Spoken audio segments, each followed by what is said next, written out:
This is Agriculture Today, and I'm Shelby Varner with the K-State Radio Network. Roger McEowen, K-State and Washburn law professor, begins today's show by reviewing a few of his top agricultural law and tax stories from 2023. Continuing the show is K-State Farm Systems Specialist Ignacio Ciampitti as he discusses the combined Corn and Soybean Schools. We're also joined by Ron Wilson from the Huck Boyd National Institute for Rural Development with a Kansas profile.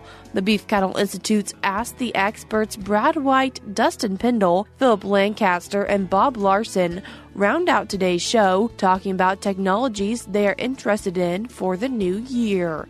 That and more is coming up ahead on Agriculture Today.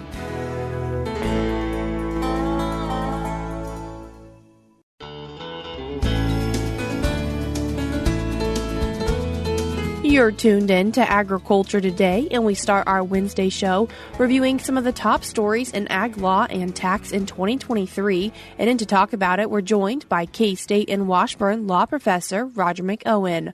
Roger, thanks for joining us today. My pleasure, Shelby. Roger, talking about just a few of the top stories, which we'll cover more throughout this month. And the first one being labor disputes in agriculture. Yeah, this is a really important one, maybe not so much for producers in Kansas, but in other parts of the country, particularly in the fruit and vegetable production arena.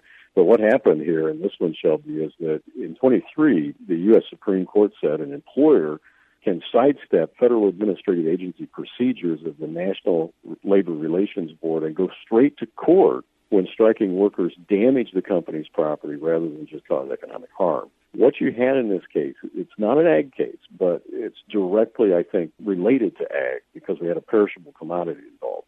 But what you had was a concrete company that filed a lawsuit for damages against the labor union that represented its drivers. What the workers did was fill the mixer trucks with concrete that was ready to pour, knowing they were going to walk away. Well, that's a problem because that is a perishable commodity right there. If that concrete sets up, you can't use it for the job. So the company sued for damage to their property, something that is not protected under federal labor law. And the union said, well, you can't do that. You have to go to federal administrative channels first, the National Labor Relations Board. And the court said, no, this is more like an ordinary tort lawsuit. It's not a federal labor dispute. Company goes straight to court. And the key point was the court said that walking away was inconsistent with accepting a perishable commodity. And there's your tie to ag, because when we have labor disputes in ag, in those parts of ag that are unionized, which is largely in fruits and vegetables, the labor dispute is oftentimes to damage perishable food products like fruit and veggies. So merely timing a work stoppage during harvest, while that might not be enough to be deemed economic damage unless the union has a contract, I think that striking during a sorting line has begun, or after the sorting line has begun, would seem to be enough to say that's economic damage, and you don't have to go through, as the employer, you don't have to go through federal labor administrative procedures. Something else that made it to court in 2023, a case involving the Swamp Buster rules. Yeah, Swamp Buster is the farm program that came in the mid-1980s along with CRP conservation title of the 1985 Farm Bill that says that you can't drain certain defined wet areas and grow crops on them and receive farm subsidies for doing that. So that's known as Swamp Buster. We have Sock Buster and Swamp Buster and CRP and all of that that came in the mid-'80s. Well, what you had in this case in South Dakota was back in 1936, the farmer at issue, his father planted a tree belt to prevent erosion, and that tree belt grew over the years, and it collects deep snow drifts in the winter. In other words, it does its job. The snow piles up close to the tree bank, keeps it off of the roads, keeps it off of the field. But then when the spring comes and the weather warms up, the melting snow collects in a low spot in the middle of the field before soaking into the ground or evaporating. Now, we're talking a very small spot here. This is a fraction of an acre. And in 2011, the USDA called the puddle a wetland, subject to the Swamp Buster rules, couldn't farm it, and they refused to reconsider that determination, even though they had a legal obligation to do so by statute, when the farmer presented new evidence that countered the USDA's position. In other words, he came back and said, now, based on the soil type, based on all your rules, your three conditions for having a wetland that are in your rules, USDA, I've got evidence that shows that it doesn't satisfy those conditions, and it's not. Well, they wouldn't reconsider. So he challenged that determination in court, as well as the USDA's unwillingness to reconsider, and he lost. And I think that's wrong, and this case has been, petition of certiorari has been filed with the U.S. Supreme Court. So we'll see if the U.S. Supreme Court takes this case in 2024. Thinking about farmers and their land, then, something else important from 2023, rail banking. Yeah, rail banking it goes back into the 70s, but the primary act on this was in 1983, the Rails to Trails legislation, which says that when a railroad abandons its line, it can go through a process where the line will be converted into a recreational trail. And many listeners probably have seen those trails or have used them to ride bikes on or walk on, but they go through farmland. And the question really is a property law question, is when there's an abandonment by the railroad, what happens to that corridor? Should it revert to the landowners that own the land adjacent along that were subject to the easement that the railroad had? And that really kind of begs the property law question. Did the grant to the railroad originally grant them an easement, which would then revert after it ends to the adjacent landowners, or was it deeded outright to the railroad? And that's a question that depends on the language of the deed. It also depends on state law. But what you had in 2023 was the U.S. Court of Appeals for the Federal Circuit that said that you have a Fifth Amendment taking that occurs in these rail trail situations when a trail is considered outside the scope of the original railway easement. And again, that's going to depend on that language in the original grant to the railroad plus state law. This was a Missouri statute that was involved in this case, and the court said that the railroad grant only allowed the railroad to construct, maintain, and accommodate the line. So once it was no longer used for a railroad purpose, the easement ceased to exist, and trail use is not a railroad purpose. And so when the ties were removed and the tracks were removed, that showed there'd be no realistic railroad use of the easement, and the trail use was unrelated to operation of the railway. And you had a taking that occurred when that land did not revert back to the farmers along that line. Thinking about some court rulings that have taken place, confined animal feeding operations, some things happening around those. Yeah, back in the Obama administration, the second Obama administration, back in 2016, the USDA came up with a rule that exempted what they defined as medium-sized confined animal feeding operations, or CAFOs, from environmental review for FSA loan purposes. And again, a medium-sized CAFO is still pretty big. That's 700 dairy cows, 2,500 55-pound hogs, or 125,000 chickens. And they said, well, we don't think there's any, we don't have to make any environmental analysis. We're not triggering that requirement under the National Environmental Protection Act because the action wouldn't individually or cumulatively have a significant effect on the human environment. And so they said, we can just unilaterally and categorically exempt medium-sized CAFOs from environmental review. Well, there were some farm groups that challenged that, and the court disagreed with the USDA. They vacated the rule. And the interesting thing in this one was the Farm Service Agency, which had the rule, they wrote the rule, conceded that it made no finding as to environmental impact. So they didn't even try to determine whether or not there was any environmental impact. They just said, well, we're not going to make any analysis. We're just going to write the rule and exempt these CAFOs from environmental review. The court said that's a fatal flaw. You have to give public notice in these types of things. When you write a rule, agency, give public notice, open it up for comment before you write your final rule. Now, I don't think this is over.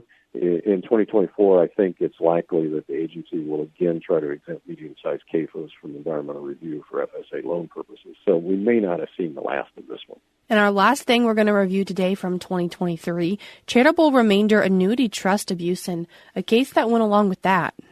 Yeah, this is actually, they had a case in 2022 and another one in 2023, and the full tax court opinion came down in 2023, and it involved the same players that were providing really bad and fraudulent tax advice associated with these charitable remainder trusts, and the focus was on farmers.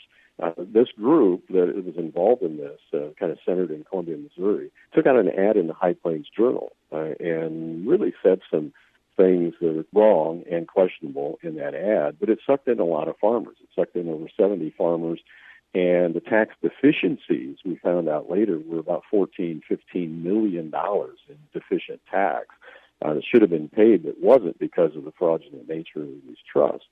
Now, a charitable remainder annuity trust is not a bad thing in and of itself. It can be a very useful tax planning tool, particularly if you have a retiring farmer who's got that last harvest and they deferred last year's harvest income into this year, and now they have this year's income from their harvest, and they don't want to report 2 years' worth of income in 1 year and then have a bunch of self-employment tax on top of that. Well, we can create a CRAT and get around that corner on this, but if you put your crop into this, like this group in Missouri was advising, they said, well, put your crops in it and you can take a charitable deduction for the value of the crop. Well, no, you can't, because you don't have any income tax basis in that raised crop.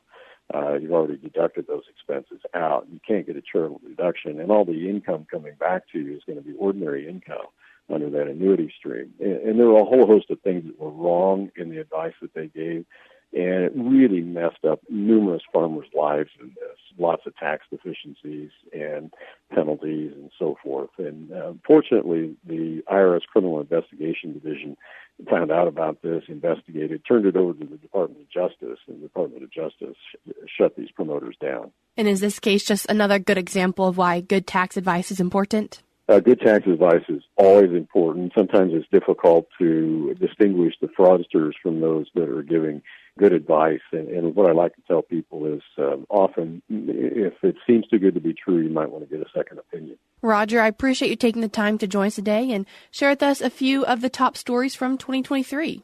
My pleasure, Shelby. Thanks for having me. That was K-State and Washburn law professor Roger McEowen. In today's show notes on agtoday.net, I will link his blog article that also talks about these stories. We're cutting to a short break now on Agriculture Today, but we'll be back with more ahead.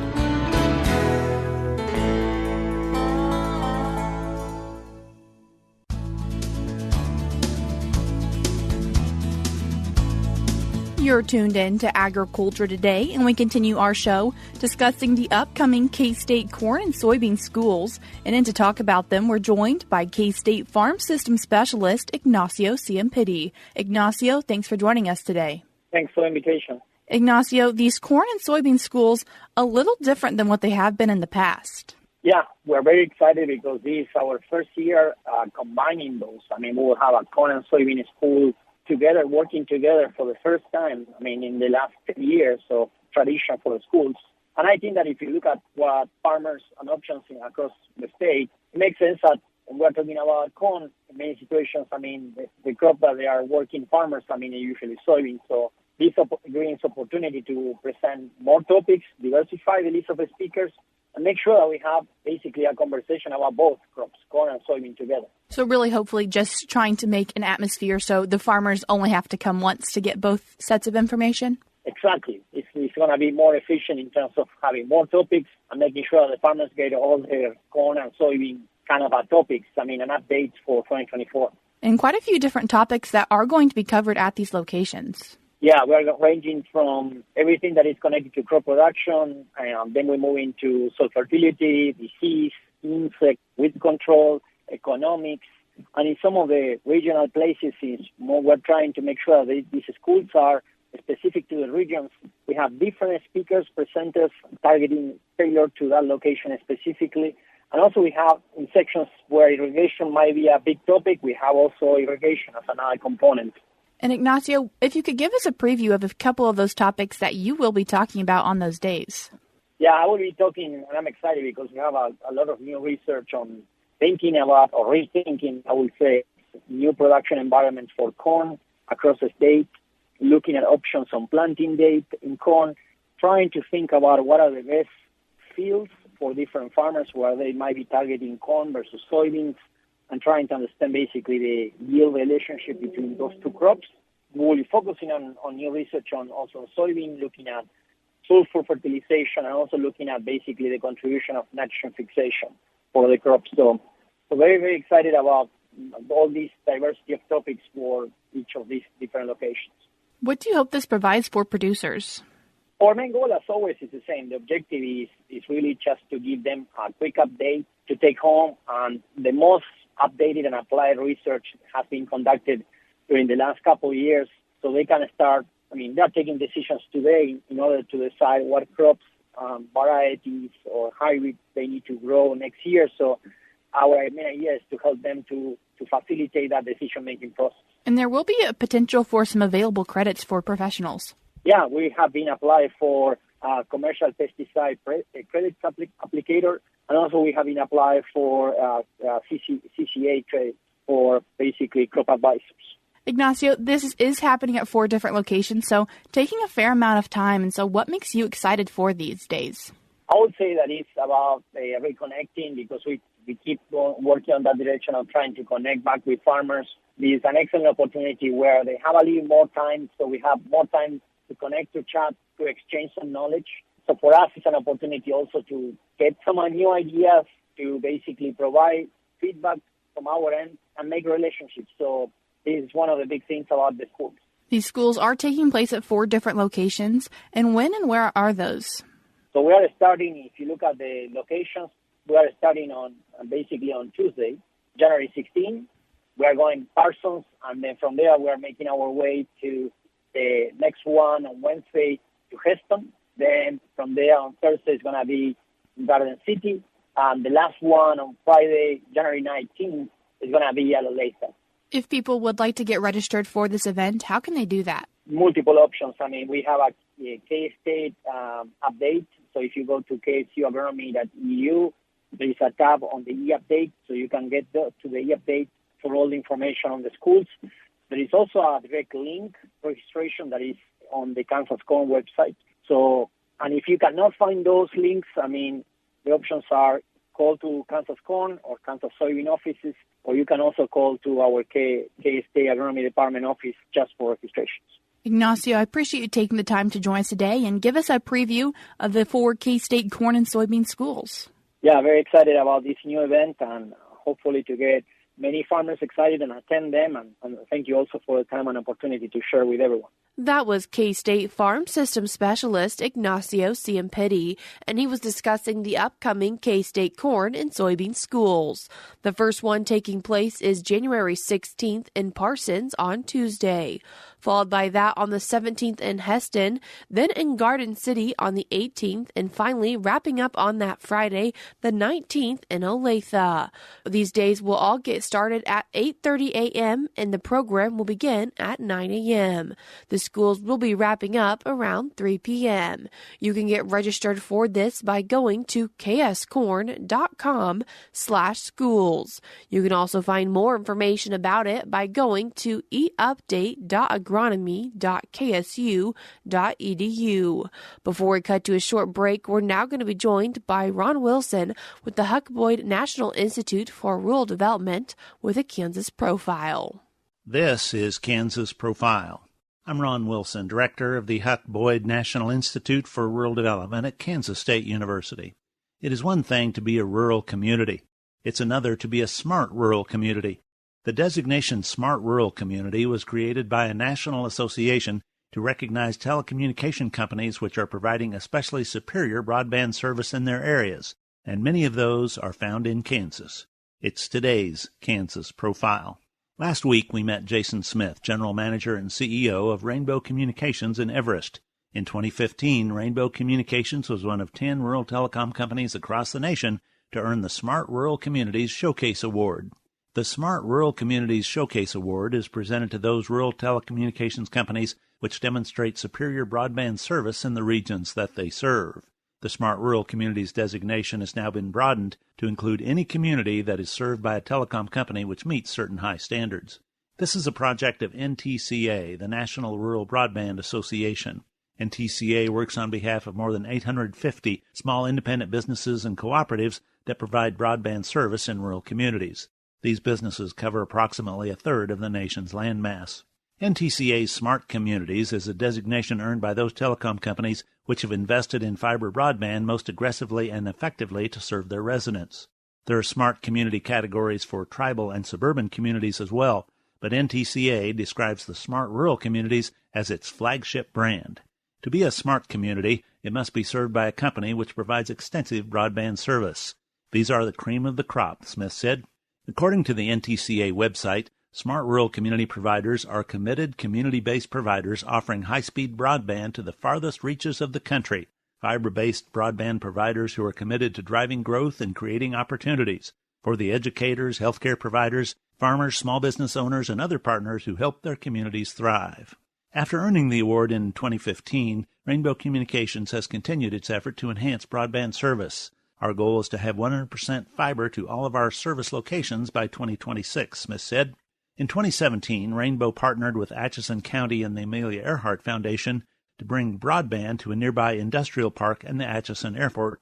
In fact, the new Amelia Earhart Airport Museum would not have been able to function without the broadband service provided by Rainbow. It's not just building the network, it's building the community that supports the network, Smith said. Rainbow Communications is helping customers utilize broadband services effectively. For example, the company is conducting seminars for senior citizens on how to use streaming and telemedicine. We're convening the IT people from local businesses so we can talk about opportunities, Smith said.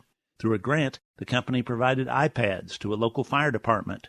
Even Congress has appreciated these efforts. We've got really good support from the federal level, Smith said. Senator Moran has been great, and Kansas is fortunate to have him, he said.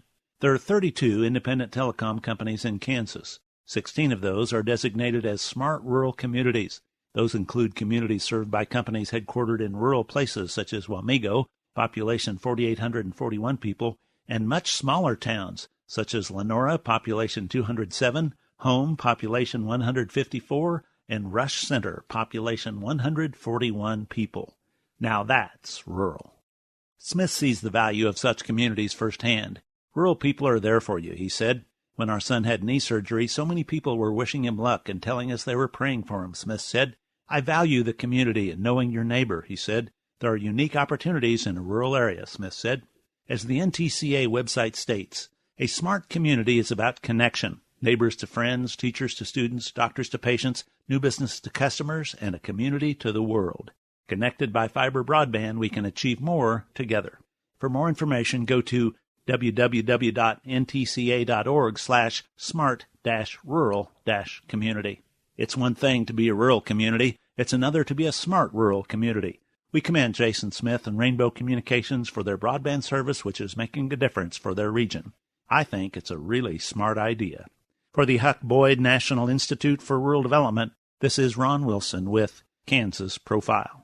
Once again, that was Ron Wilson with the Huck Boyd National Institute for Rural Development. In today's show notes on agtoday.net, I will put a link if you'd like to listen to more Kansas profiles from Ron. I will also put the link to the K-State Corn and Soybean Schools. We're cutting to a short break now on Agriculture Today, but stick around because we have more for you ahead.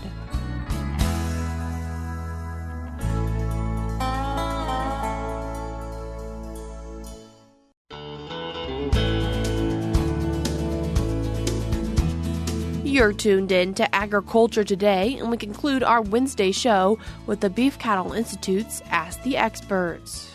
Hi, welcome to Beef Cattle Institute's Ask the Experts. I'm Brad White. Happy to have you with us. And as always, we get a chance to answer some of your questions. And today I've got three experts on. Dr. Bob Larson. Good morning. Dr. Phillip Lancaster. Good morning. And Dr. Dustin Pendell. Good morning, gentlemen. So we're happy to have you guys with us. And today's listener question, a little bit different. It's not entirely focused on beef, but the question is, what is the technology that you are most excited about coming into the ag industry? So it doesn't have to be beef specific, could be anything ag related. Favorite new technology? Phillip? Well, there's several different things, but I guess trying to be specific, I think there's going to be some technologies that come in that allow us to manage cattle more on an individual basis than a herd basis, helping us to identify specifics about individuals, helping us. There's some equipment that allows us to tailor supplement intake to the growth potential of the animal. There's lots of different things out there, and it's not just one technology, but there's lots of different pieces of technology that are going to allow us to move forward in being more specific in our management of individuals. I like that one a lot because we see that on the dairy side, right? So the individual feeding for individual cows based on production.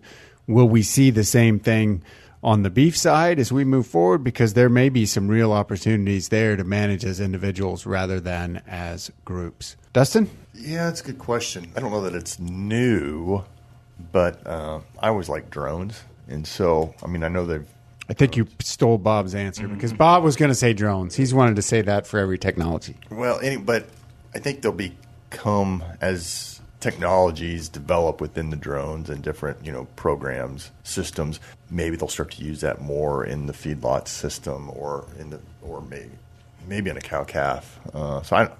Maybe drones would be my. And are you thinking drones for monitoring or drones for actually helping either move cattle, do something else that they interact? I guess I wasn't thinking move cattle, but I could see that as one. But I was thinking more for monitoring illnesses and things like that. Yeah, absolutely. You can view a large area relatively quickly. The other thing is beyond just the cattle. Checking fences could be pretty easy with a drone if you've got the range. And it could be kind of fun. It could be kind of fun, yeah. Bob?